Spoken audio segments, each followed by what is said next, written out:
কালিমাতান, দুইটি কথা রয়েছে, দুইটি বাক্য আছে, দুইটি কালেমা আছে। কেমন বাক্য আছে, কেমন কথা আছে? হাবিবাতান ইলার রহমান,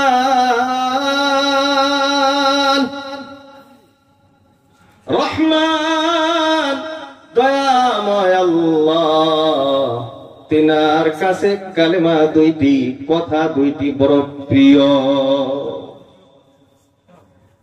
মুহাদ্দিসিনে কেরাম বলেন, শুধুমাত্র কালেমা দুইটাই প্রিয় না, যারা কালেমা পড়বে, এই দুইটি কালেমা যারা পড়বে তারাও আল্লাহর প্রিয়। কালেমাগুলির কি কেমন বলে? হাবিবাতান ইলার রহমান, রহমানের বড় প্রিয় কালেমা। এখন হয়তো মনে পড়তে পারে, কি এমন দুইটি কালেমা আমার পড়তে মনে হয় অনেক কষ্ট হবে, বড় ভারী হয়ে যাবে, আমার পড়া মনে হয় বড় কষ্ট, আমি মনে হয় পড়তে পারবো না। আল্লাহ রাসূল বলেন, খাফিফাতানি আলাল লিসান, তোমার জবানে জিহ্বায় পড়তে একেবারেই সহজ। আল্লাহ রাসূল বলেন, কালেমা দুইটি বলতে পড়তে কোনো কষ্ট হয় না, একেবারেই সহজ, একেবারেই হালকা, একেবারেই পাতলা। কালেমা দুইটি সহজ, একেবারেই হালকা পাতলা। কালেমা হালকা পাতলা ভাইবা, আবার এটা যাতে কেউ না ভাবে কালেমা যদি হালকা তাহলে ওজন মনে হয় হালকা, কালেমা যদি হালকা তাহলে পাল্লায় দিলে মনে হয় এই কথার বেশি ওজন হবে না। আল্লাহ রাসূল বলেন, তাকিলাতানি ফিল মিজান, এই দুইটি কালেমা যখন নেকির পাল্লায় রেখে দেওয়া হবে, তাকিলাতানি, এই কালেমা বড় ওজনওয়ালা, বড় ভারী হয়ে যাবে। বলি সুবহানাল্লাহ। তো দুইটি বাক্য যেটা আল্লাহর কাছে বড় প্রিয়, জবানে বড় হালকা, একেবারেই পাতলা, মিজানে রাখলে বড় ভারী, কালেমা দুইটি কি? আল্লাহ রাসূল আল্লাহর হাবিব বলেন, এক নাম্বার সুবহানাল্লাহি ওয়া বিহামদিহি, দ্বিতীয় নাম্বার সুবহানাল্লাহিল আযীম। সাদাকাল্লাহু মাওলানাল আযীম وصدق رسوله النبي الكريم ونحن على ذلك من الشاهدين والشاكرين والحمد لله رب العالمين. رب اشرح لي صدري ويسر لي أمري واحلل عقدة من لساني يفقه قولي. رب يسر ولا تعسر وتمم علينا بالخير. سبحانك لا علم لنا إلا ما علمتنا إنك أنت العليم الحكيم. اللهم صل على محمد كلما ذكره الذاكرون وكلما غفل عن ذكره الغافلون. يا ربي صل وسلم دائما أبدا على حبيبك خير الخلق كلهم.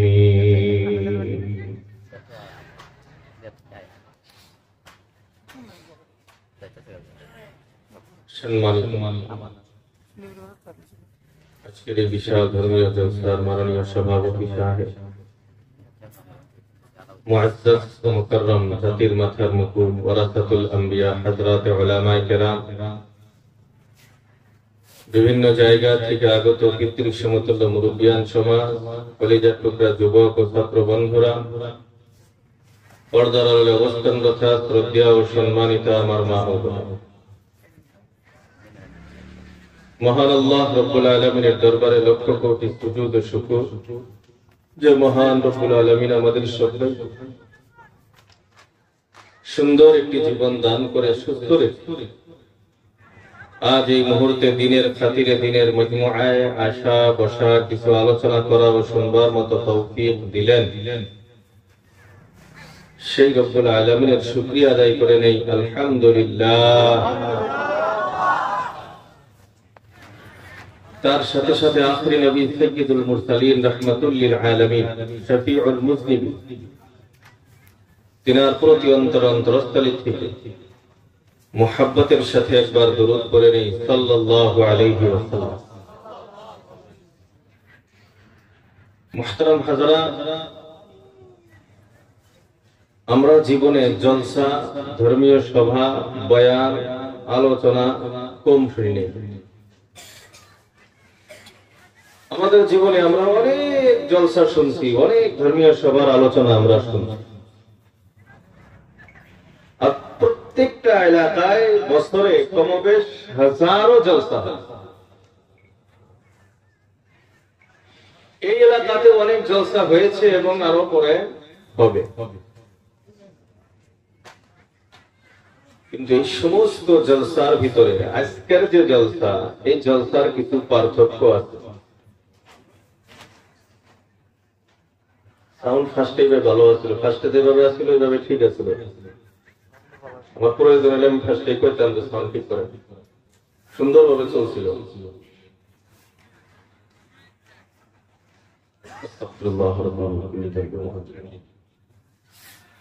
তো মুহতারাম হাজরাত, বলতেছিলাম যে অন্যান্য যত ধর্মীয় জলসা হয় আর আজকের যে আমাদের এই জলসা, এর ভিতরে অনেক বড় পার্থক্য রয়েছে। কেন? কারণ আজকের এই জলসার নিসবত খতমে বুখারী শরীফের শেষ পাঠদানের সাথে হয়েছে। বুখারী শরীফের দাম আছে তো না নাই? কথা বলেন, বুখারী শরীফের দাম আছে?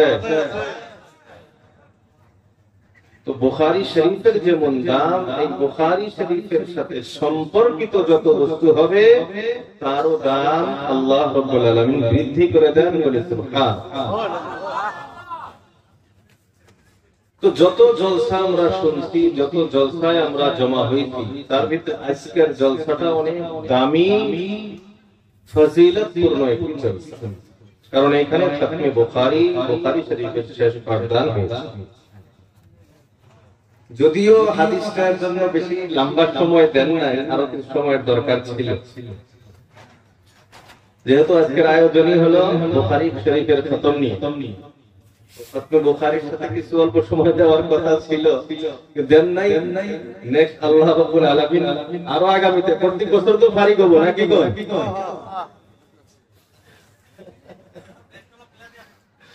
আল্লাহু আকবার। তো খতমে বুখারী আলোচনা হওয়া, কারণ শেষ যে হাদিসটা আছে খুব গুরুত্বপূর্ণ একটি হাদিস। এই হাদিসের ব্যাপারে আলোচনাই হয় নাই, এটা আমার আপনার কিছু আলোচনা জানা শোনারও দরকার আছে।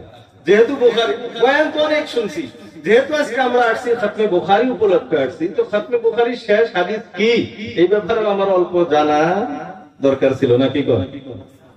ইচ্ছা আছে সবারই আছে? পিছনের ভাইদের আল্লাহ। হাদিস একটা ইমাম বুখারী রাহিমাহুল্লাহ আনছেন, আবু হুরায়রা রাদিয়াল্লাহু তাআলা আনহু থেকে বর্ণিত। আমার হুজুর পাঠদান করতেন, আমি খালি বলে ইশারা করে যাই। قال رسول الله صلى الله عليه وسلم كلمتان حبيبتان إلى الرحمن خفيفتان على اللسان ثقيلتان في الميزان سبحان الله وبحمده سبحان الله العظيم. ইমাম বুখারী আলাইহির রাহমা সর্বশেষ হাদিস আনছেন তাসবিহাতের উপরে। তাসবিহ পাঠ করো, জিকির আজকার করো, তাসবিহ তাহলিল করো। তো জিকির আজকার, তাসবিহ তাহলিল এর কি ফজিলত, এর কি গুরুত্বপূর্ণতা, এই ব্যাপার নিয়ে ইমাম বুখারী আলাইহির রাহমা হাদিসটা নিয়ে আসছেন। সুবহানাল্লাহ, আলহামদুলিল্লাহ, এগুলা পড়া লাগে। আর সবচেয়ে বড় বস্তু যেটা ইমাম বুখারী রাহিমাহুল্লাহ আনছেন, বাব কায়েম করছেন, পাঠ যেটা নিয়ে আসছেন, পাঠটা ছিল ওয়ানাদাউল মাওয়াজিনাল কিসত, আমি ইনসাফের পাল্লা খাড়া করা। হুজুর বুঝাইয়া দিয়েছেন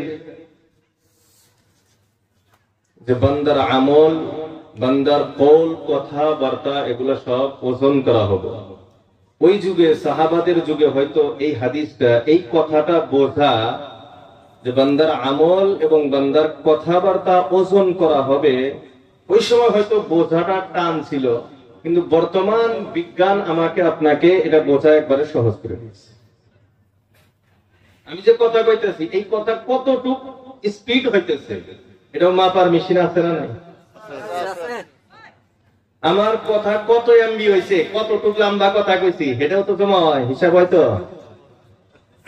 এই যে কথা কইতেছি, মোবাইল সামনে দিছে, আমি যা কিছু কইতেছি সব জমা হইতেছে তো, ভিডিও আকারে জমা হইতেছে তো। এইগুলা যদি মোবাইলের ভিতরে জমা হয়ে থাকে, আমি সারা জীবন যে কি কি করতেছি, এটা আল্লাহ হিসাব রাখবো না?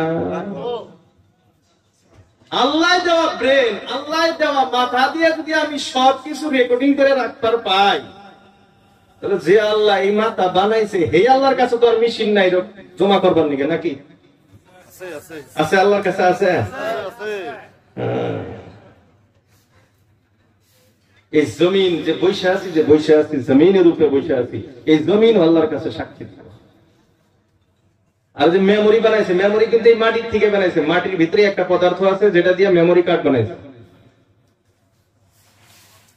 তো যেটার থেকে বাই করে মেমোরি বানাইছে, আর ওর ভিতরে আল্লাহ তাহলে কত বড় মেমোরি ফিট করে দিচ্ছে। ইয়াউমা ইদিন তুহাদ্দিসু আখবারাহা, আল্লাহ বলেন ওই দিন, কিয়ামতের দিন, জমিন তার সব খবর প্রকাশ করবে। এই হাত এমন কথা কয় না, হাত কথা কয় না। ওই দিন কব তো, বিশ্বাস আছে, এগুলো বিশ্বাস আছে তো।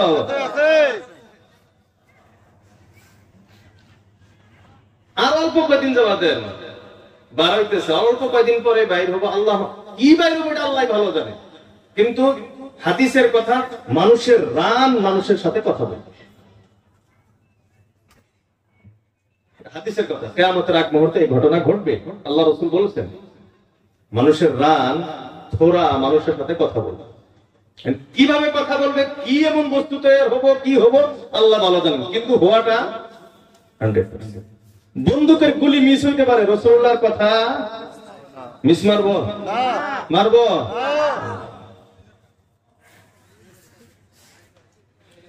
তো আল্লাহ রাসূলুল্লাহ হাবিব তাসবিহাতের বয়ান করতে গিয়ে বলেন, বুখারী শরীফ, ইমাম বুখারী আলাইহির রহমাতুল্লাহ হাদিসটা আনছেন, ওজন করা হবে। তো ওজনের ভিতরে আমি আপনি যে আমলগুলি করি, এই আমলও আল্লাহ রাব্বুল আলামিনের কাছে ওজন করা হবে। কেমন ভাবে ওজন করা হবে আর কেমন দাম হবে, আল্লাহ রাসূলুল্লাহ হাবিব বলেন, কালিমাতানি হাবিবাতানি ইলার রহমান।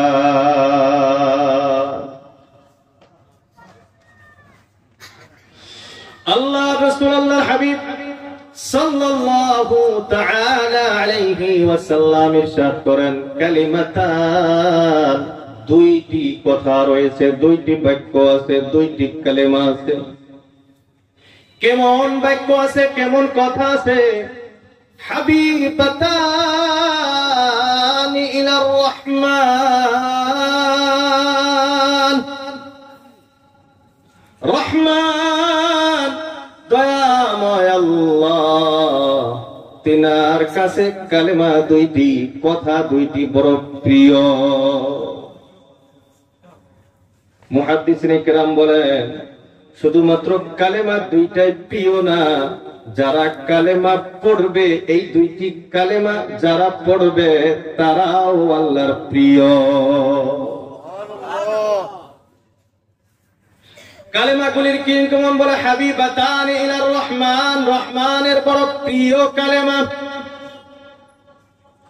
এখন হয়তো মনে করতে পারে কি এমন দুইটি কালেমা আমার পড়তে মনে হয় অনেক কষ্ট হবে, বড় ভারী হয়ে যাবে, আমার পড়া মনে হয় বড় কষ্ট, আমি মনে হয় পড়তে পারবো না। আল্লাহ রাসূল বলেন খাফিফাতানি আলাল লিসান, তোমার জবানে জিহ্বায় পড়তে একেবারেই সহজ। আল্লাহ রাসূল বলেন কালেমা দুইটি বলতে পড়তে কোনো কষ্ট হয় না, একেবারেই সহজ, একেবারেই হালকা, একেবারেই পাতলা। কালেমা দুইটি সহজ, একেবারেই হালকা পাতলা। কালেমা হালকা পাতলা ভাইবা, আবার এটা যাতে কেউ না ভাবে কালেমা যদি হালকা তাহলে ওজন মনে হয় হালকা। কালেমা যদি হালকা তাহলে পাল্লায় দিলে মনে হয় এই কথার বেশি ওজন হবে না। আল্লাহ রাসূল বলেন তাকিলাতানি ফিল মিজান, এই দুইটি কালেমা যখন নেকির পাল্লায় রেখে দেওয়া হবে, তাকিলাতানি, এই কালেমা বড় ওজনওয়ালা, বড় ভারী হয়ে যাবে। বলি সুবহানাল্লাহ। তো দুইটি বাক্য যেটা আল্লাহর কাছে বড় প্রিয়, জবানে বড় হালকা, একেবারেই পাতলা, মিজানে রাখলে বড় ভারী কালেমা দুইটি কি?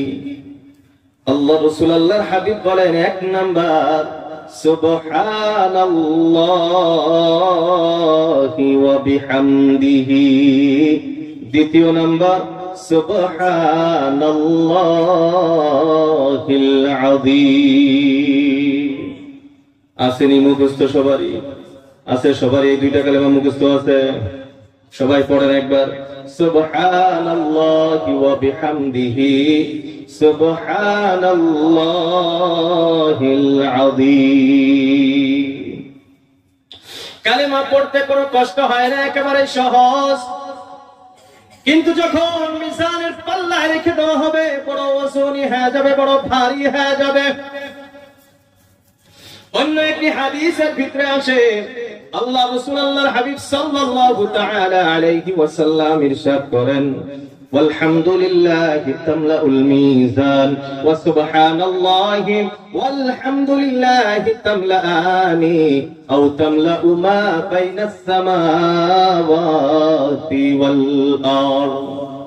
আল্লাহ রাসূল আল্লাহর হাবিব বিশ্বনবী সাল্লাল্লাহু তাআলা আলাইহি ওয়াসাল্লাম ইরশাদ করেন ওয়ালহামদুলিল্লাহি তামলাউল মিজান, কোন বান্দা যদি আলহামদুলিল্লাহ, কোন বান্দা যদি আলহামদুলিল্লাহ এই কালেমা পড়ে, আল্লাহ রাব্বুল আলামিনের শুকরিয়ার কালেমা যদি আদায় করে, আল্লাহ রাসূল বলেন তামলাউল মিজান, নেকির পাল্লাকে পরিপূর্ণ করে দেয়। বলি সুবহানাল্লাহ। ওয়া সুবহানাল্লাহি ওয়ালহামদুলিল্লাহি, কোন বান্দা যদি উভয়টাকেই পড়ে, সুবহানাল্লাহ পড়ে, আলহামদুলিল্লাহ পড়ে, তামলাআনে, এই দুইটাও নেকির পাল্লাকে ভারী করে দেয়। বলি সুবহানাল্লাহ। এক নম্বর ফায়দা আল্লাহ রাসূল বললেন নেকির পাল্লাকে ভারী করে দেয়, নেকির পাল্লাকে ওজনী বানায় দেয়। দ্বিতীয় নম্বর আল্লাহ রাসূল বলেন ওয়া তামলাউ মা বাইনাস সামাওয়াতি ওয়াল আরদ, আসমান ও জমিন যত খালি জায়গা আছে, আল্লাহ রাব্বুল আলামিন কোন বান্দা যদি একবার আলহামদুলিল্লাহ পাঠ করে, একবার যদি আল্লাহর পবিত্রতা সুবহানাল্লাহ পাঠ করে, আল্লাহ রাব্বুল আলামিন গোটা আসমান জমিন নেকি দিয়া পরিপূর্ণ করে দেয়। চিৎকার দিয়া বলি সুবহানাল্লাহ।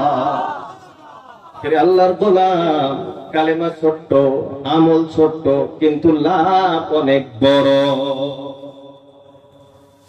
এজন্য আল্লাহ রাসূল আল্লাহর হাবিব সাল্লাল্লাহু আলাইহি ওয়াসাল্লাম অনেক হাদিসের ভিতরে বর্ণনা করে দিয়েছেন এরা আল্লাহর গোলাম, এ আমার উম্মতিরা, তোমরা কোন আমলকে কোনদিন তুচ্ছ মনে করবা না, ছোট মনে করবা না। কোন আমলকে ছোট মনে করিও না, এটা তো ছোট আমল, এটা দিয়ে কি হবো, এমন কোন আমলকে ছোট মনে করিও না। একটার ভিতরে আল্লাহ রাসূল বলেন, ওয়ালাউ আনতালকা আখাকা বিওয়াজহিন তালিক। আল্লাহ রাসূল বলেন, যদিও আমলটা এমন আমল হয়, তুমি একজন ভাইয়ের সঙ্গে সাক্ষাৎ করো, হাসি মুখে তুমি সাক্ষাৎ করো, এই সামান্য আমলটাকেও তোমরা কোনোদিন ছোট মনে করিও না। একজন মানুষের সাথে আপনি সাক্ষাৎ করবেন, হাসি মুখে সাক্ষাৎ করাটা, আল্লাহ রাসূল বলেন, তাবাসসুমুকা লিআখিকা সাদাকা। তোমার কোন ভাইয়ের জন্য একটা মিষ্টি হাসি দেওয়া, এই হাসি দেওয়াটা একটা সাদাকা পরিমাণ সওয়াব। বলি সুবহানাল্লাহ। এরা আল্লাহর গোলাম, আল্লাহ রাসূল বলেন এই আমলটাকেও তোমরা তুচ্ছ মনে করিও না। অন্য একটা হাদিসের ভিতরে আসে, আল্লাহ রাসূল আল্লাহর হাবিব সাল্লাল্লাহু তাআলা আলাইহি ওয়াসাল্লাম বলে, তোমরা কোন আমলকে তুচ্ছ মনে করিও না, ছোট মনে করিও না। ওয়ালাউ বিফিরসিনি শাতিন, যদিও ছাগলের একটা খুরা হয়। খুর বুঝি তো আমরা, খুরা ছাগলের নিচে যে থাকে, উপরে কভার লাগাই না থাকে, এটা কি কয়? খুরা। আল্লাহ রাসূল বলেন এই খুরাও যদি হয়, এই আমলটাকেও তোমরা তুচ্ছ মনে করিও না। তার মানে কি বুঝাইছে? আল্লাহ রাসূল আল্লাহর হাবিব বুঝাইতেছেন, তোমার বাড়িতে মাংস রান্না করছো, মাংসের ভিতরে একটা খুরা আছে, আপনার পড়শি বাড়ি আছে, আপনি এখন পড়শি বাড়িতে কিছু মাংস, কিছু ঝোল দিতে হবে, এটা পড়শির হক। বলেন ঠিক কিনা? আল্লাহ রাসূল বলেন, এখন তোমার পড়শির বাড়িতে তারা মানুষ হলো ৫-৭ জন, আপনার দেওয়ার মতো সুবিধা আছে মাত্র একটা খুরা। এই একটা খুরা তোমার পড়শি বাড়ি দেওয়াতে এই আমলটাকেও ছোট মনে করিও না। হায় রে হায়, তাদের বাড়ি হলো মানুষ ১০ জন, আমি একটা খুরা তাদের বাড়িতে কেমন ভাবে দেই, এই আমলটাকেও তোমরা ছোট মনে করিও না। অন্যদিকে আল্লাহ রাসূল আল্লাহর হাবিব সাল্লাল্লাহু আলাইহি ওয়াসাল্লাম পড়শিকেও বুঝায় দিল, তার ব্যবস্থা সমর্থ আছে একটা খুরা দেওয়ার মতো, তোমার বাড়িতে একটা খুরা পাঠিয়ে দিছে। এটা দেখার পরে তুমি এই আমলটাকে যাতে ছোট মনে না করো, মাত্র একটা খুরা দিছে, মাত্র একটা পিঠা পাঠিয়ে দিছে, আমার বাড়িতে মানুষ হইলাম ১০ জন, একটা পিঠা কেমনে খাইবো, ও যে দিছে এটাই বড় কথা, তুমি এই আমলটাকেও ছোট মনে করিও না। এই জন্য বন্ধুরা আমার, সুবহানাল্লাহ, আলহামদুলিল্লাহ, এই যে আমলগুলি আছে দেখতে বড় ছোট, সামান্যতম আমল, কোনো কষ্ট হয় না। আল্লাহ রাসূল আল্লাহর হাবিব সাল্লাল্লাহু আলাইহি ওয়াসাল্লাম জানায় দিলেন, এই আমলগুলি যদিও দেখতে ছোট, কিন্তু এর পাওয়ার অনেক বেশি। একটি হাদিসের ভিতরে আসে, আল্লাহ রাসূল সাল্লাল্লাহু আলাইহি ওয়াসাল্লাম বলেন, আরবাউ কালিমাতিন, আরবাউ কালিমাতিন, ৪টি কালিমা আছে। কয়টা কালিমা? কয়টা কালিমা? আল্লাহ রাসূল বলেন আরবাউ কালিমাত, ৪টি বাক্য আছে, এমন বাক্য, ইউহিব্বুহুন্নাল্লাহ, যে ৪টি কালিমা আল্লাহ রব্বুল আলামিন ভালোবাসেন, আল্লাহ রব্বুল আলামিন পছন্দ করেন। তার মানে এই কালিমাগুলিকে আল্লাহ রব্বুল আলামিন ভালোবাসেন, তাহলে যে পড়বে তাকেও আল্লাহ রব্বুল আলামিন ভালোবাসবে। এই ৪টি কালিমা কি? ১ নাম্বার সুবহানাল্লাহ, ওয়ালহামদুলিল্লাহ, ওয়ালা ইলাহা। ৪ নাম্বার আল্লাহু আকবার। এই যে কালেমাগুলি আছে, সুবহানাল্লাহ, আলহামদুলিল্লাহ, লা ইলাহা ইল্লাল্লাহ, আল্লাহু আকবার, কালেমাগুলি ছোট ছোট কালেমা, কিন্তু আল্লাহ রাসূল বলেন ইউহিব্বুহুন্নাল্লাহ, আল্লাহ রব্বুল আলামিন এই কালেমাগুলিকে বড় ভালোবাসে। এরা আল্লাহর গোলাম, কালেমাগুলি তো ছোট ছোট কালেমা। এই কালেমা যখন আপনার জবানের তলায় আনবেন, আপনি যখন মুখে তেলাওয়াত করবে, তেলাওয়াত করার সময় আপনি মনে করেন, মনে মনে আপনি পড়েন, আপনি নামাজের ভিতরে পড়তেছেন সুবহানাকাল্লাহুম্মা, সুবহানাল্লাহ আপনি পড়লেন, নামাজের ভিতরে আপনি পড়তেছেন আলহামদুলিল্লাহি রাব্বিল আলামিন। যখন আপনি সুবহানাল্লাহি রাব্বিল আলা, সুবহান রাব্বিল আযীম তাসবিহগুলি আপনি পাঠ করবেন, পাঠ করার সময় আপনি মনে মনে এই কথাটা ভাবেন, ইউহিব্বুহুন্নাল্লাহ, আমি যে কালেমা জবান দ্বারা বাহির করতেছি, আমার মুখ দিয়া যে কথাটা বাহির হইতেছে, এই কথাটা এমন একটি কথা যে কথাকে আমার আল্লাহ ভালোবাসে, বলে সুবহানাল্লাহ। আজ থেকে যখন আপনি নামাজে দাঁড়াবেন, নামাজ যখন পড়বেন, এমনি যখন নামাজের পরে তাসবিহাত করেন কি পড়েন না? নামাজের পরে তাসবিহাত করবেন, যখনই আপনি কালেমাগুলি পড়বেন, পড়ার সময় আপনি মনে মনে কি ভাববেন যে আমি এমন কথা বাহির করতেছি আমার মুখের দ্বারা, আমি এমন কালেমা পাঠ করতেছি যে কালেমাগুলি আমার আল্লাহ পছন্দ করে, যে কালেমাগুলিকে আমার আল্লাহ ভালোবাসে, যে কথাগুলিকে আমার আল্লাহ পছন্দ করে, সেই কথা আমি বাহির করতেছি। নামাজের ভিতরে মনোযোগ আসবে। আছে ঘটনা আছে না? 4 রাকাত নামাজ ইমাম সাহেব 3 রাকাত পড়াইছে, সালাম ফিরিয়ে দিয়েছে, 5 থেকে হুজুর নামাজ 3 রাকাত হইছে, 4 রাকাত হয় নাই। মানে আমার তো মনে পড়ে না, না হুজুর আমার একদম 100% শিওর। কেমনে? আমার দোকান সাইড দেয়, 3টার হিসাব হইছে, আর একটা হিসাব বাকি আছে, হুজুর নাই। তো নামাজের ভিতরে ধ্যান যায় না। আমি আপনি যখন এইভাবে পড়বো আলহামদুলিল্লাহি রাব্বিল আলামিন, আমি এমন একটা কালেমা পড়তেছি যে কালেমা আমার আল্লাহ পছন্দ করে। তারপরে সূরা ফাতিহার ভিতরে আরো অনেক কিছু আছে, এই বস্তুগুলো যখন আপনি পড়বেন আর মনে করবেন যে আল্লাহ কি কইতেছে, আমার আল্লাহ কি কইতেছে, এটা যখন পড়বেন আল্লাহ রাব্বুল আলামিন আপনার নামাজের ভিতরে ইতমিনান এবং মনোযোগ বৃদ্ধি করে দেবে, বলি সুবহান। আলহামদুলিল্লাহ ফজিলত আছে সূরাতুল ফাতিহার ভিতরে। আল্লাহ রাসূল সাল্লাল্লাহু আলাইহি ওয়াসাল্লাম বলেন, ইযা ক্বাল হাদিসে কুদসি, ইযা ক্বাল আল আবদু আলহামদুলিল্লাহ ক্বাল আল্লাহু তাআলা, আল্লাহ রাব্বুল আলামিন জবাব দেয়, হামিদানি আবদি, আমার বান্দা আমার প্রশংসা করতেছে। আপনি যখন এখন আলহামদুলিল্লাহ আলহামদুলিল্লাহ পাঠ করবেন, মনে মনে ভাবেন আল্লাহ রাব্বুল আলামিন জবাব দিতেছেন, আমার বান্দা আমার প্রশংসা করলো। বান্দা যখন বলে আর রহমানির রহিম, আল্লাহ রাব্বুল আলামিন জবাব দেয়, আসনা আলাইয়া আবদি, আমার বান্দা আমার সানাখানি করলো। বান্দা যখন তেলাওয়াত করে মালিকি ইয়াউমিদ্দিন, আল্লাহ রাব্বুল আলামিন জবাব দেয়, মাজ্জাদানি আবদি, আমার বান্দা আমার বুজুর্গি বর্ণনা করলো। যখন বান্দা বলে ইয়্যাকা না'বুদু ওয়া ইয়্যাকা নাস্তাঈন,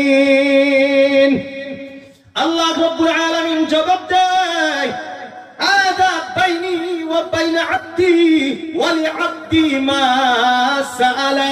এই আয়াত আমার আর আমার বান্দার মাঝখানে আধা আধা, নিসফ নিসফ, 50-50 আমার বান্দার ভিতরে। ওয়া লিআবদি মা সাআলা, আর আমার বান্দা যা সহায় চায় আমি আল্লাহ তাকে দিয়ে দিব, বলি সুবহানাল্লাহ। ইয়্যাকা না'বুদু ওয়া ইয়্যাকা নাস্তাঈন, বান্দা বলে আল্লাহ আমি শুধুমাত্র আপনারই ইবাদত করি, আপনি ছাড়া অন্য কারো ইবাদত বন্দেগী করি না। ওয়া ইয়্যাকা নাস্তাঈন, আল্লাহ আমরা শুধুমাত্র আপনারই কাছে সহায় চাই, অন্য কারো কাছে সহায় চাই না। আল্লাহ বলেন এই আয়াত আমার আর বান্দার মাঝখানে, এটা আমার আধা আধা আমার বান্দার। ইয়্যাকা না'বুদু, বান্দা আমার ইবাদত করে, এটা আমার অংশ। ইয়্যাকা নাস্তাঈন, বান্দা আমার কাছে সহায় চায়, এটা বান্দার অংশ। ওয়া লিআবদি মা সাআলা, আর আমার বান্দা যা চাইবে আমি আল্লাহ তৎক্ষণাৎ দিয়া দিব, বলি সুবহানাল্লাহ। এখন আল্লাহ রাব্বুল আলামিনের কাছে চাইতে হবে, কারণ আমি আল্লাহর কাছে সহায় চাইতেছি। কি সহায় চাইবো? আমার জীবনের সবচেয়ে দামি বস্তুটা কি? কি এমন দামি জিনিস যেটা আমার দরকার আছে, আমার জীবনে প্রয়োজন আছে? বান্দা তো জানে না। আল্লাহ রাব্বুল আলামিন নিজেই শিক্ষা দিয়ে দিলেন, ইহদিনাস সিরাতাল মুস্তাকিম, ওয়াল্লাহ আপনি আমাকে সরল পথ দেখান, শর্টকাট দোয়া, আল্লাহ আমাকে আপনি হেদায়েতের পথে চলা। কারণ বান্দার জীবনের সবচেয়ে দামি দোয়া হলো হেদায়েতের দোয়া।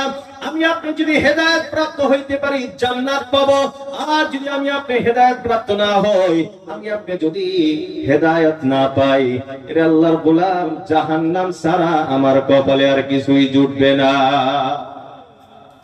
এই জন্য বান্দার জীবনের যেটা সবচেয়ে দামি দোয়া ছিল, আল্লাহ রাব্বুল আলামিন শিক্ষা দিয়ে দিলেন, ইহদিনাস সিরাতাল মুস্তাকিম, ও আল্লাহ আমাকে হেদায়েতের পথে চালাও।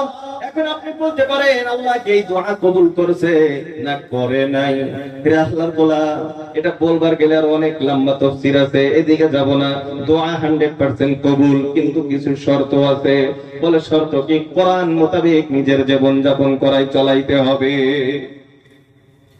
এখন আসি আর একটা বস্তু এখানে বুঝি, ইয়্যাকা না'বুদু ওয়া ইয়্যাকা নাস্তাঈন।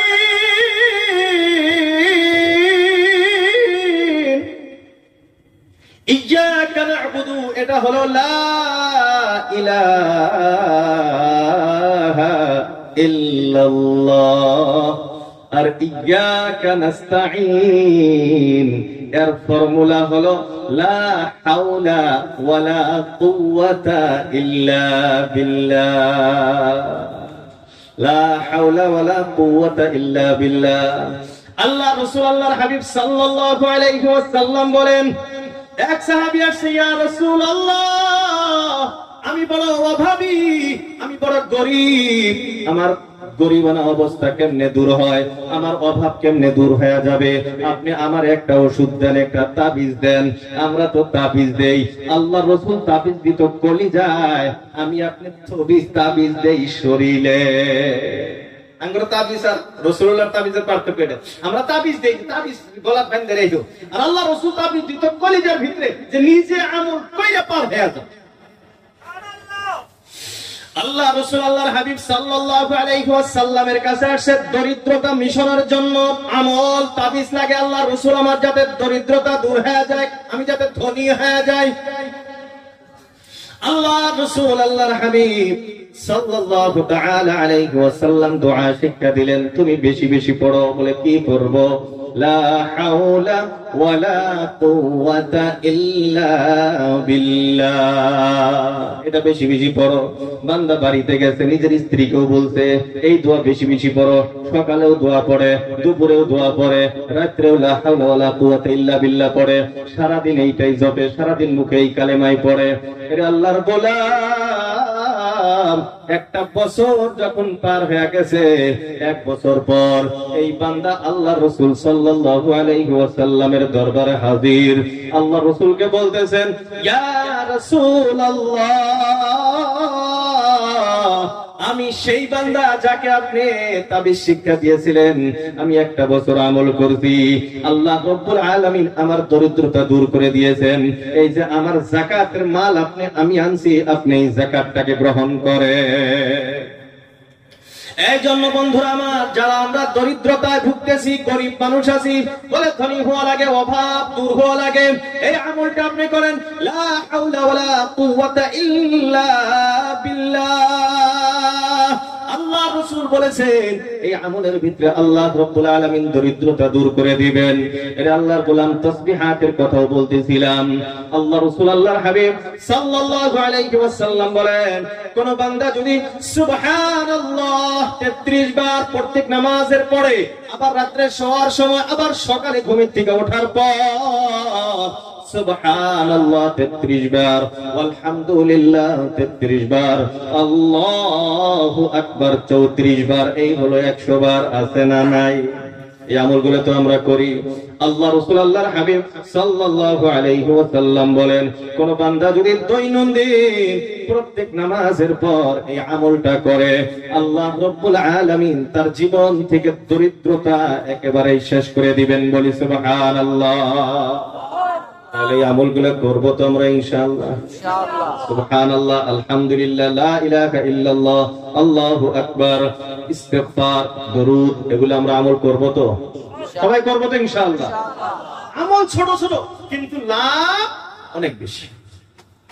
লা হাওলা ওয়ালা কুওয়াতা ইল্লা বিল্লাহ সামান্য বুঝাইতেছি, এর অর্থ কি? লা হাওলা, আল্লাহর নেকি করা আমার কোনো পাওয়ার নাই। লা হাওলা আলাল মাসিয়া, গুনাহ থেকে বাঁচার ক্ষমতা আমার নাই। আমি জিনার থেকে বাঁচতে পারি না, সুদ খাওয়ার থেকে বাঁচতে পারি না, ঘুষ খাওয়ার থেকে বাঁচতে পারি না, এই শক্তি আমার নাই। ওয়ালা কুওয়াতা আলা তাআ, আর কোন নেকি করা, নামাজ রোজা কোরআন তেলাওয়াত এটা ওটা নেকি করারও আমার কোনো ক্ষমতা নাই। ইল্লা বিল্লাহ, যদি আপনার পক্ষ থেকে সহায় না, আপনি সহায় না করলে আমি গুনাহ ছাড়তে পারি না, নেকিও করতে পারি না। তাহলে নামাজ পড়তে হইলে কার সহায় লাগবে? আল্লাহ। গুনাহ ছাড়তে হইলে কার সহায় লাগবে? আল্লাহ। তাহলে এই দোয়াটাই আর ভিতরে আছে, এজন্য আমরা বেশি বেশি পড়বো তো ইনশাআল্লাহ। ইনশাআল্লাহ ভাই সবাই পড়বো তো ইনশাআল্লাহ। আল্লাহ তৌফিক দান করুক, সবাই বলি আমিন। মুহতারাম দোস্ত, ঠান্ডা বেশি লাগতেছে কি আপনাদের? তাহলে উড়াউড়ি করতেছেন, উড়াউড়ি করলে তো ভালো লাগে না। ভাবতেছেন যে হুজুর তো বয়ান জানে না কি কইতাছে এগুলা, হ্যাঁ রাগ করতেছে মনে মনে? খারাপ লাগতেছে কি আপনাদের? খারাপ লাগে না, ভালোই লাগতেছে। কথা বুঝে আসতেছে তো আপনাদের? সবাই কথা বুঝতেছেন তো? অসুবিধা তো হইতেছে না? আল্লাহ আল্লাহ আপনাদের সবাইকে কবুল করুক, সবাই বলি আমিন। মুহতারাম দোস্ত আজিজ, খাতমে বুখারী উপলক্ষে 2-3টা সুবহানাল্লাহ আলহামদুলিল্লাহ যেহেতু বয়ান, সংক্ষিপ্ত কিছু আলোচনা করে দিলাম। আল্লাহ রাব্বুল আলামিন আমাদেরকে আমল করার তৌফিক দান করুক, সবাই বলি আমিন। আমরা চিৎকার দিয়ে বলি আমিন।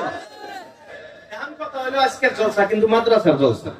সর্বপ্রথম তো আমাদের জন্য সৌভাগ্য যে আমরা যে গাছটা লাগাইছিলাম, শুনলাম 10 বছর হয় নাই, কিন্তু 10 বছরের আগে এই গাছ ফল দিচ্ছে, গাছ ফল দিচ্ছে। একটা মাদ্রাসা যখন প্রতিষ্ঠিত করা হয়, ওই মাদ্রাসা যখন দাওরা হাদিস পর্যন্ত ক্লাস চলে, যখন বাচ্চারা যখন ফারিগ হয়, হাফিজি মাদ্রাসা হলে যখন বাচ্চারা হাফিজ হয়, তখন গাছটা ফল ধরে। তা আমরা যে গাছটা লাগাইছিলাম, এই গাছটা কি হয়েছে? ফল ধরে। তো এই যে মাদ্রাসা বলি আমরা অনেকেই বলি যে মাদ্রাসা কেমনি বানাইছে, এটা ওটা দুনিয়ার কথা আমরা বলি। আচ্ছা, এই মাদ্রাসা কি এটা নতুন কোন বস্তু না এটা কোন পুরানা বস্তু? এটা বলি পুরানা। মাদ্রাসার ইতিহাস আমরা জানি। মুহতারাম দোস্ত আজিজ, মাদ্রাসার ইতিহাস আমাকে আপনাকে জানতে হবে। এই মাদ্রাসার আরম্ভ হয়েছে কোথায় থেকে কোন পর্যন্ত এসে ঠেকছে, হ্যাঁ, এর সম্পর্ক কার সাথে মাদ্রাসার, এইসব ইতিহাস আমাকে আপনাকে জানতে হবে। ইতিহাস ভুলার কারণে কিতাবের ভিতরে আসে যে জাতি তার ইতিহাসকে ভুলে যায়, ওই জাতি পৃথিবীর থেকে একবারে মিশে। এজন্য ইতিহাসকে ভোলা যাবে না। মাদ্রাসার ইতিহাস নিয়ে যদি আমরা আলোচনা করি তাহলে বলা যাবে এই কথা, যেদিন থেকে মানব জাতির ইতিহাস আরম্ভ, যেদিন থেকে মানুষের ইতিহাস আরম্ভ, ওই দিন থেকে মাদ্রাসার ইতিহাস আরম্ভ। বলি সুবহানাল্লাহ। আল্লাহ রাব্বুল আলামিন যখন মানুষ বানাবার জন্য ইচ্ছা করলেন, ফেরেশতাদের সামনে আলোচনা করছিল। ফেরেশতারা কি কইছিল? আল্লাহ বানান, এটা কইছিল? কি করছিল? কি করছিল? না করছিল না? নাই। وَإِذْ قَالَ رَبُّكَ لِلْمَلَائِكَةِ إِنِّي جَاعِلٌ فِي الْأَرْضِ خَلِيفَةً। আল্লাহ রাব্বুল আলামিন বলেন ওই সময়টাকে তোমরা স্মরণ করো। বলে কোন সময়? قال ربك للملائكة, যেদিন তোমার রব মালায়েকা ফেরেশতাদের সম্মুখে পরামর্শ রাখলেন, ইন্নী জাইলুন ফিল আরদি খলিফা, আমি আল্লাহ এই জমিনে আমার উত্তরসূরি, আমার খলিফা বানাবার ইচ্ছা করছি। আল্লাহ রাব্বুল আলামিনের সম্মুখে যখন আল্লাহ রাব্বুল আলামিন এই কথা রাখলেন, সব ফেরেশতা এক বাক্যে আল্লাহ রাব্বুল আলামিনকে বললেন, না না, বানানো যাবে না। ও আল্লাহ, আপনি যদি মানুষ বানান, মানুষ পৃথিবীতে যাওয়ার পর মারামারি কাটাকাটি ফাসাদ বর্পা করে দিবে, পৃথিবীটাকে ধ্বংস করবে।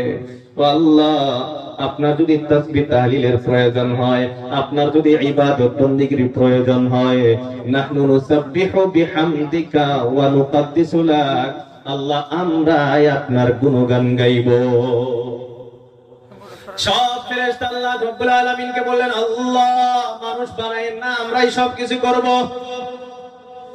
আল্লাহ রাব্বুল আলামিন জবাব দিলেন, ইন্নী আ'লামু মা লা তা'লামুন,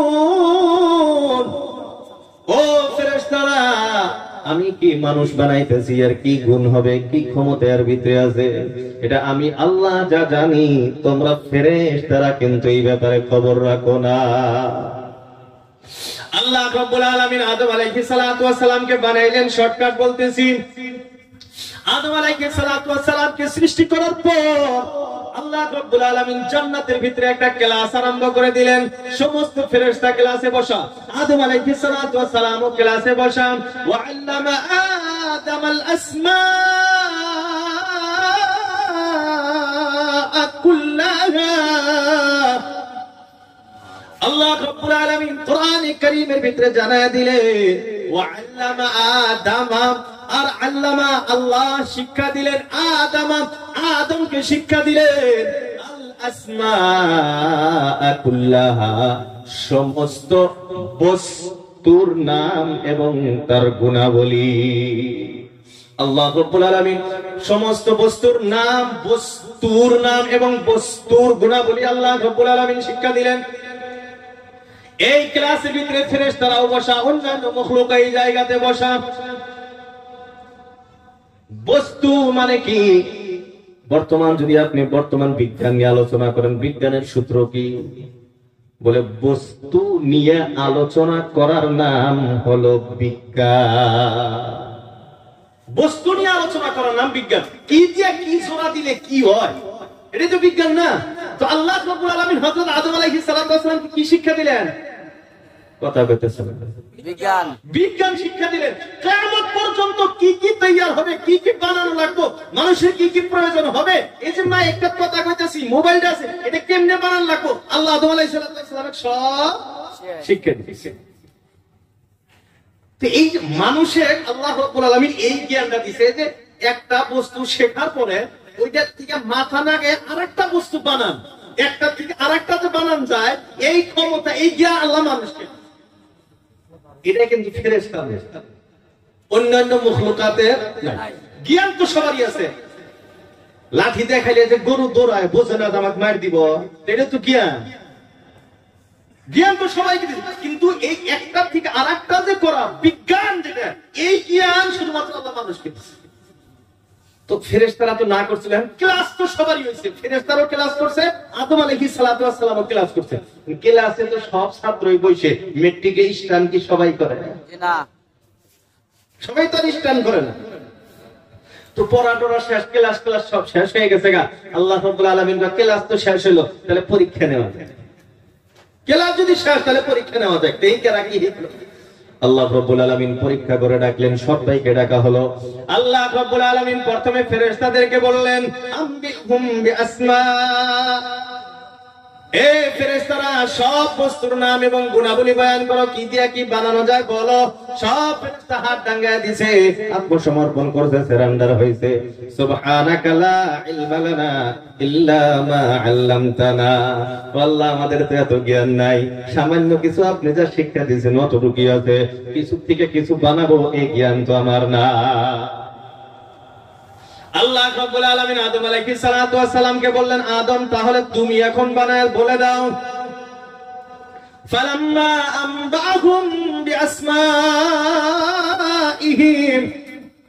আল্লাহ রাব্বুল আলামিন বলার পর আদম আলাইহিস সালাতু ওয়াস সালাম এক এক করে সব বস্তুর নাম এবং গুণাবলী বর্ণনা করে দিলেন।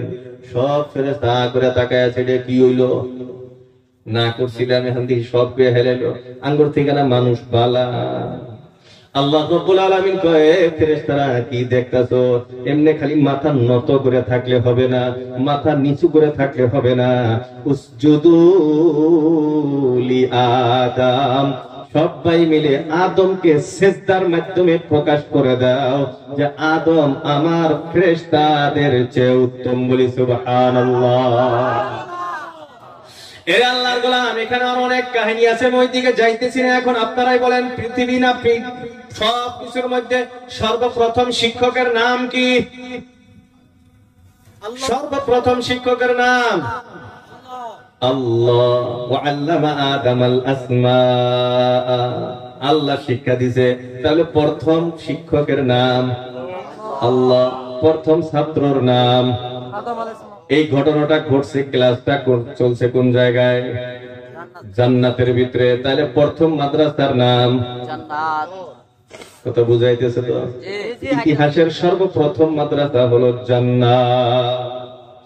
এখন আপনি এতটুকু বোঝেন, ইতিহাসের সর্বপ্রথম মাদ্রাসা হলো জান্নাত। এখন ইসলামের দিকে আসি। ইসলামের সর্বপ্রথম মাদ্রাসার নাম হলো গারে হিরা, হীরা গুহা, যা বলে নূর, নূর পাহাড়ের গারে হিরা, হীরা গুহা হলো ইসলামের সর্বপ্রথম মাদ্রাসা। যে জায়গাতে শিক্ষক ছিলেন হযরতে জিবরাইল আমিন আলাইহিস সালাতু ওয়াস সালাম, ছাত্র ছিলেন আমার আপনার নবী হযরত মুহাম্মদুর রাসূলুল্লাহ সাল্লাল্লাহু তাআলা আলাইহি ওয়াসাল্লাম।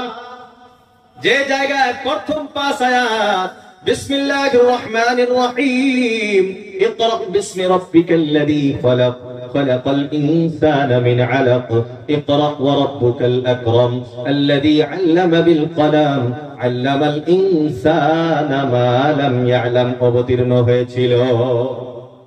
এরা আল্লাহর গোলাম। ইসলাম এখান থেকে আরম্ভ হয়ে গেল। ইসলামের সর্বপ্রথম মাদ্রাসা এটা ছিল। এখন যখন আল্লাহ রাসূল আল্লাহর হাবিব সাল্লাল্লাহু তাআলা আলাইহি ওয়াসাল্লাম দ্বীন প্রচার করতেছেন, মানুষ মুসলমান হইতেছে, ঈমান ওয়ালা হইতেছে, যখন মানুষ ইসলাম আনতেছে, তাহলে এদেরকে দ্বীন শিক্ষার প্রয়োজন আছে না? না। যারা দ্বীন শিক্ষা করে, যারা ইসলাম গ্রহণ করে, তাদের দ্বীনি শিক্ষার প্রয়োজন আছে। আল্লাহ রাসূল আল্লাহর হাবিব সাল্লাল্লাহু আলাইহি ওয়াসাল্লাম বর্তমান সাফা পাহাড়ি, এখন তার একটা পাহাড় টাহাড় সব মুছে হেলাইছে। সাফা পাহাড়িতে একজন সাহাবী হযরতে আরকাম রাদিয়াল্লাহু তাআলা আনহু ছিলেন। আল্লাহ রাসূল সাল্লাল্লাহু আলাইহি ওয়াসাল্লাম আরকাম রাদিয়াল্লাহু তাআলা আনহুর বাড়িটা বেছে নিলেন। বলে যারা যারা ইসলাম গ্রহণ করত, মুসলমান হইতো, ওই বাড়িতে সকালবেলা যাইতো, সারাদিন দিন শিক্ষা করে সন্ধ্যার সময় আবার বাড়িতে ফিরে আসতো। অনাবাসিক মাদ্রাসা, যে জায়গা ছাত্র থাকে না। ইসলামের দ্বিতীয় মাদ্রাসা, ইসলামের দ্বিতীয় মাদ্রাসা, যে জায়গার ছাত্র পড়ে, যে জায়গার ছাত্র হযরত আবু বকর, যে মাদ্রাসার ছাত্র হযরত হামজা রাদিয়াল্লাহু তাআলা আনহু, আর যে মাদ্রাসায় ইসলাম গ্রহণ করলেন দ্বিতীয় হযরত ওমর ইবনুল খাত্তাব রাদিয়াল্লাহু তাআলা আনহু। যে মাদ্রাসায় হযরত ওমর ইসলাম গ্রহণ করেছেন, ঘটনা সবাই জানি। আল্লাহ রাসূল সাল্লাল্লাহু আলাইহি ওয়াসাল্লামকে হত্যা করার জন্য হযরত ওমর নাঙ্গা তলোয়ার নিয়ে বাহির হয়েছে। রাস্তার ভিতরে বনু সুহরা বংশের একজন মানুষের সাথে সাক্ষাৎ। বলে, ওমর কোথায় যাইতেছো? বলে, আমি মুহাম্মদকে নাউযুবিল্লাহ শেষ করার জন্য যাইতেছি। বান্দা সাহাবী বলছে, তুমি যে মুহাম্মদকে হত্যা করবা, বনু সুহরা, বনু হিশামের বংশের মানুষ কি তোমারে ছাড়বো? তোর কথায় বোঝা গেছে তোর ভিতরেও মুসলমানের গন্ধ আইতেছে, তাহলে তো কি শেষ করি আগে? তুই যে মুহাম্মদের পক্ষ নিতেছ, তার মানে তুইও মুসলমান হয়ে গেছে। বনু সুহরার বংশের ওই সাহাবী বলে, এ ওমর, আমাকে পরে মাইরো, আগে তোমার বাড়ির খবর নাও। তোমার বোন তো মাদ্রাসাতুল বানাতে এডমিশন নিছে। সুবহানাল্লাহ। তুমি মাদ্রাসা ভাঙবার কথা, মুহাম্মদের আরকামের মাদ্রাসা, আরকাম বিন আরকাম যে মাদ্রাসা, ইসলামের দ্বিতীয় মাদ্রাসা, অনাবাসিক প্রথম মাদ্রাসা, বলে এই মাদ্রাসা ভাঙবার কথা। তোমার বোন মাদ্রাসা বানাতে এডমিশন নিছে, তুমি কোনে কি কর? কষ্ট কি এতখানে? তোরটাও বাদ, মুহাম্মদের আগে বাড়িটা ঠিক করতে। বোনের বাড়ির দিকে গেছে। রে আল্লাহর গোলাম, দরজার ভিতরে যখন খটখটি দিছে, দস্তকটা দিছে, আওয়াজটা, খটখটের আওয়াজ শুনে হযরত ওমরের বোন বুঝতে পারছে কে খটখটি দিতেছে। সবের আওয়াজ তো আলাদা আলাদা, ঠিক কিনা? সাইজ বাই সেই বুঝছে কেরা এসে গেছে গা। এদিকে হযরতে খাব্বাব বিন আরত রাদিয়াল্লাহু তাআলা আনহু, ইনাদের দুইজনের, ওমরের বোন এবং বোনের জামাই, ইনাদের দুইজনকে সূরা তাহা শিক্ষা দিতেছেন, মানে মাদ্রাসার ক্লাস চলতেছে বাড়ি। এদিকে গেছে মাদ্রাসা ভাঙবার, বোনের বাড়িতে মাদ্রাসা চলে। হযরত ওমর ইবনুল খাত্তাব রাদিয়াল্লাহু তাআলা আনহু যখন দস্তক দিয়েছেন, তিনার বোন এবং বোন জামাই হযরতে খাব্বাব বিন আরত, যিনি শিক্ষক সাহাবী ছিলেন, তিনি এক জায়গায় লুকায় দিলেন। লুকায় দেওয়ার পর দরজা খোলা হলো। আল্লাহ রাসূল হযরত ওমর ইবনুল খাত্তাব রাদিয়াল্লাহু তাআলা আনহু তিনার বোন জামাইকে জোরে একটা দিবেন, বুঝতাছি তো আমরা। এরপরে হযরত ওমরের বোন যখন নিকট আসছে, হযরত ওমরের বোনকে আবার একটা দিছে, রক্ত বাহির হয়ে গেছে মুখ দিয়ে।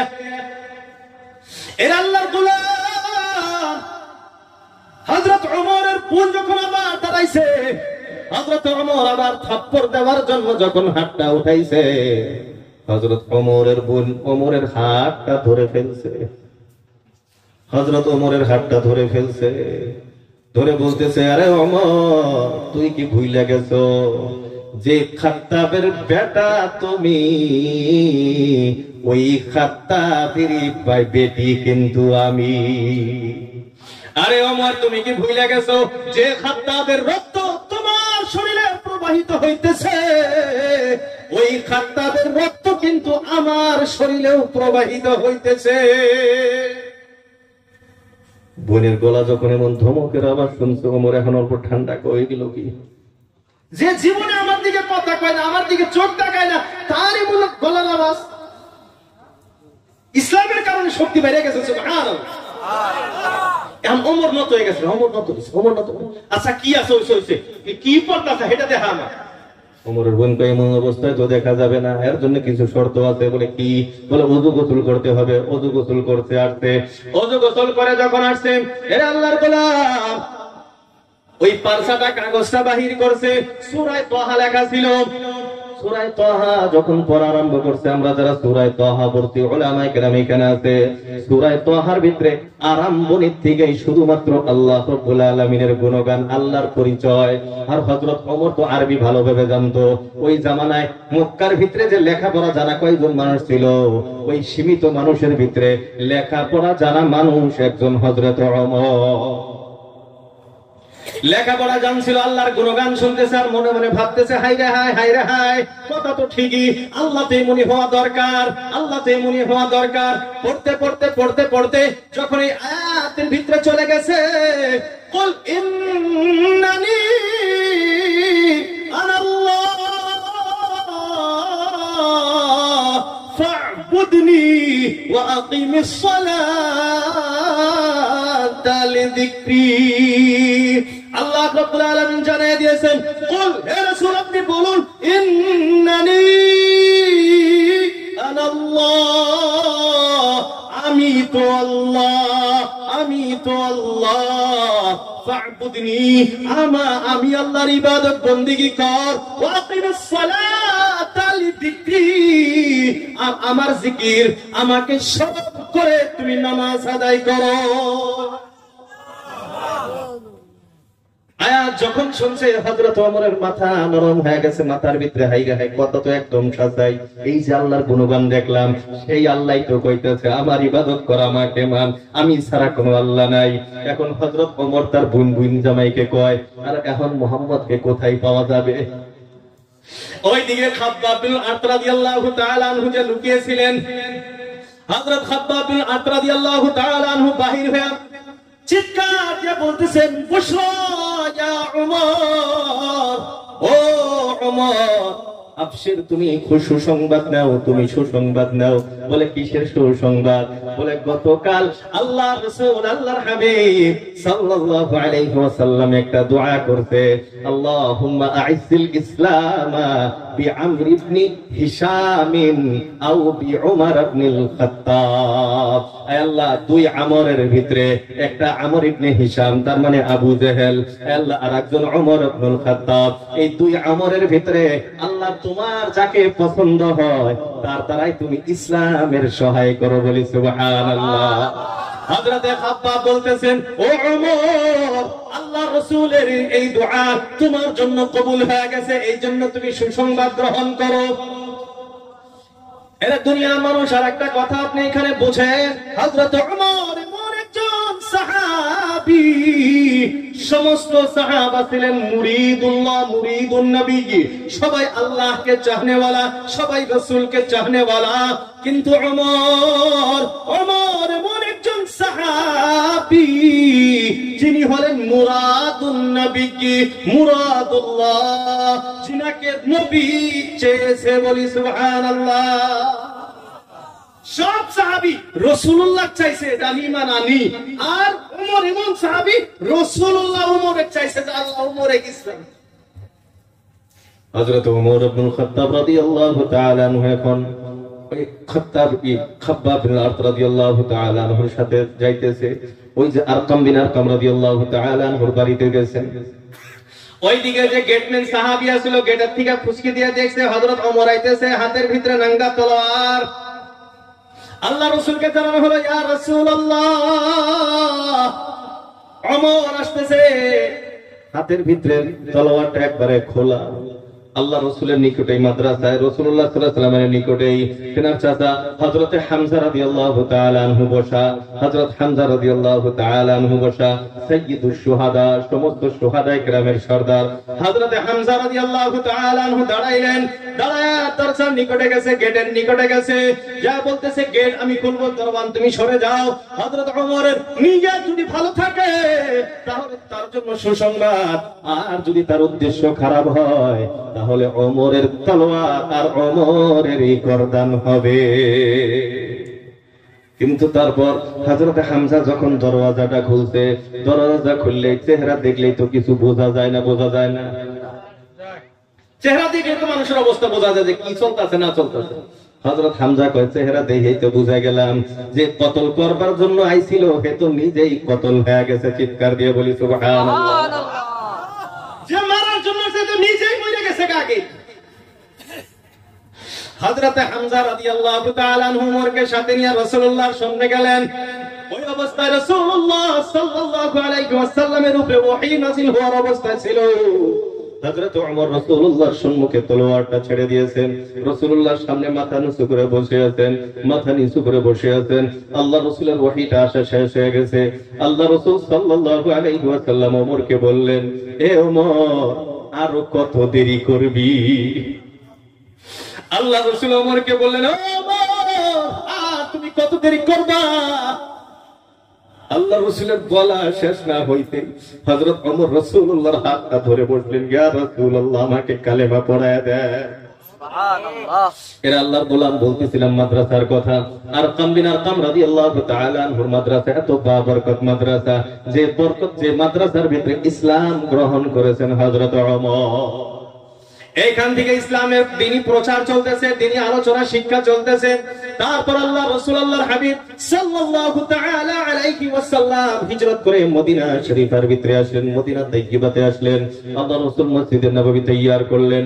ওই সময় কিছু সাহাবী আল্লাহ রাসূলের নিকটে দ্বীন শিক্ষার জন্য এসে বললেন, আল্লাহ রাসূল দেখেন মানুষ তো বেশি হয়ে গেল, মসজিদে থাকা যায় না। মসজিদে নববীর সম্মুখে একটা 4 কোণা করে ঘর বানায় দিলেন, যেটাকে বলা হয় চবুতরা। আর এই যে কিছু সাহাবী, বিভিন্ন সময় মানুষ কম বেশি হয়তো 40 জন থেকে 150-200 পর্যন্ত মানুষ হয়তো, যাদেরকে পৃথিবী জানে সুফার দল, আসহাবে সুফা, যাদেরকে সারা পৃথিবী সুফার দল হিসেবে চেনে। এরা ওই জায়গাতেই থাকতো, ওই ঘরে থাকতো। কেউ কিছু দিলে খাইছে, কেউ কিছু দিলে পিন্দিছে, কেউ কিছু দিলে ব্যবহার করছে, না হলে নাই, না খেয়ে থাকছে, এমনি দিন পার করছে। আল্লাহ রাসূল সাল্লাল্লাহু আলাইহি ওয়াসাল্লামের কাছে দিন শিক্ষা করতে। এরে আল্লাহর গোলাম, এটা হলো ইসলামের 3য় নাম্বার মাদ্রাসা। ইসলামের কয় নাম্বার? সুফার মাদ্রাসা কয় নাম্বার মাদ্রাসা? 3 নাম্বার। 3 নাম্বার মাদ্রাসা। আর এই মাদ্রাসায় ছাত্র থাইকা পড়তো, এই মাদ্রাসায় ছাত্র থাইকা পড়তো। এই মাদ্রাসার অন্যতম একজন সাহাবী, অন্যতম একজন ছাত্র, সবচেয়ে দামি একজন ছাত্র, যে ছাত্রর নাম হলো হযরতে আবু হুরায়রা। এরে আল্লাহর গোলাম, এই ছাত্রর নাম ছিল আবু হুরায়রা। সবাই চিনি, আমরা চিনি কি চিনি না?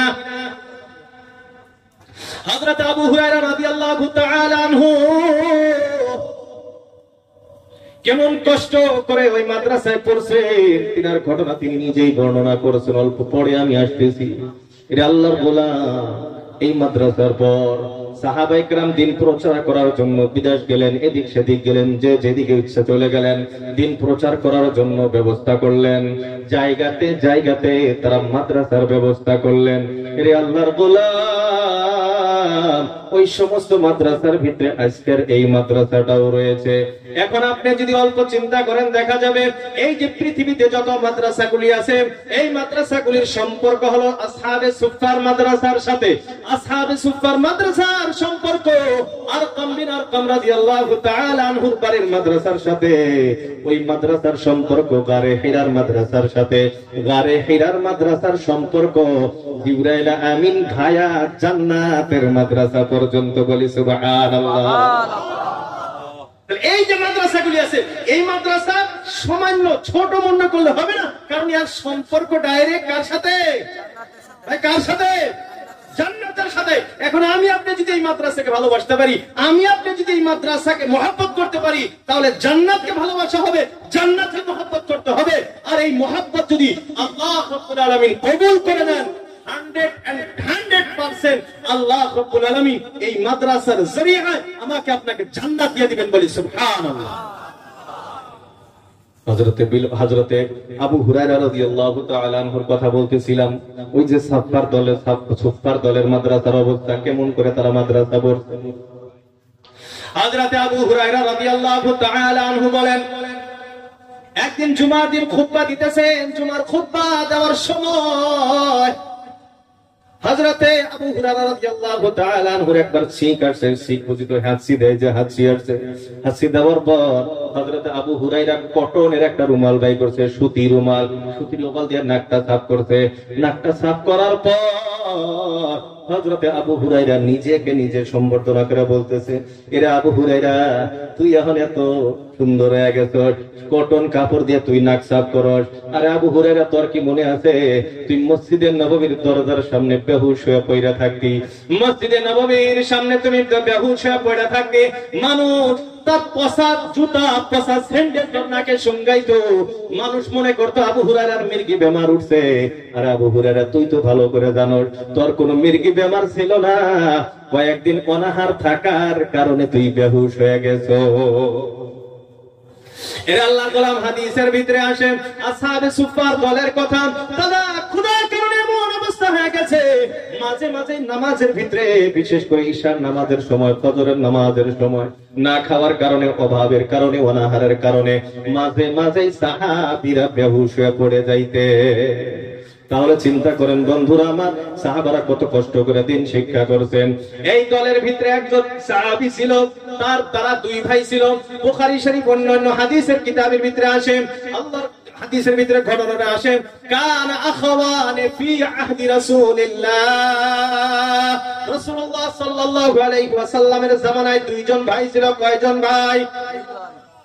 রাসূলুল্লাহর জামানার ভিতরে দুইজন ভাই ছিল। আহাদুহুমা ইয়াহতারিফু, তার ভিতরে একজন ভাই কামাই রোজগার করতো, ওয়াল আখারু ইয়াতাআল্লাম, আর দ্বিতীয় ভাই আল্লাহর রাসূলের মাদ্রাসায়, সুফফার মাদ্রাসায় এডমিশন। এক ভাই কামাই করে, আর এক ভাই মাদ্রাসায় দাখিলা নিতে এডমিশন হয়ে গেছে। ফাশাকাল মুহতারিফু আখাহুন নাবিয়্যা, ওই যে ভাই কামাই রোজগার করে, মুহতারিফ ভাই, কামাই করনেওয়ালা ভাই, আল্লাহ রাসূল আল্লাহর হাবিব সাল্লাল্লাহু আলাইহি ওয়াসাল্লামের কাছে নালিশ দিলেন, বিচার দিলেন। বলে কিসের নালিশ? বলে হুজুর, আমরা বড় গরিব মানুষ, দরিদ্র মানুষ, আমরা দুই ভাই, আমি মেহনত করি, বড় কষ্ট করি। আমার ভাই আপনার মাদ্রাসায় এডমিশন নিছে, মাদ্রাসায় দিন শিক্ষা করে। আমি অনেক বুঝাইছি, বুঝে না। আপনি যদি আমার ভাইকে অল্প বুঝাইতে, সেও যদি পড়া বাদ দিয়ে আমার সাথে কামাই রোজগার করতো, তাহলে আমাদের সংসারটা ভালোভাবে চলতো। ও রাসূল, আপনি আমার ভাইকে বুঝাই আমার সাথে কামাই করার জন্য পাঠাইয়া দেয়। বর্তমান যুগে এমন মানুষ আছে না নাই? আমি কে মাদ্রাসায় দান করবো, মাদ্রাসায় যাওয়ার আমার কিসের ঠেকা পড়ছে? যারা মাদ্রাসায় পড়ে তারা নিজে কামাই করে পড়ুক গা, আছে না নাই এমন মানুষ?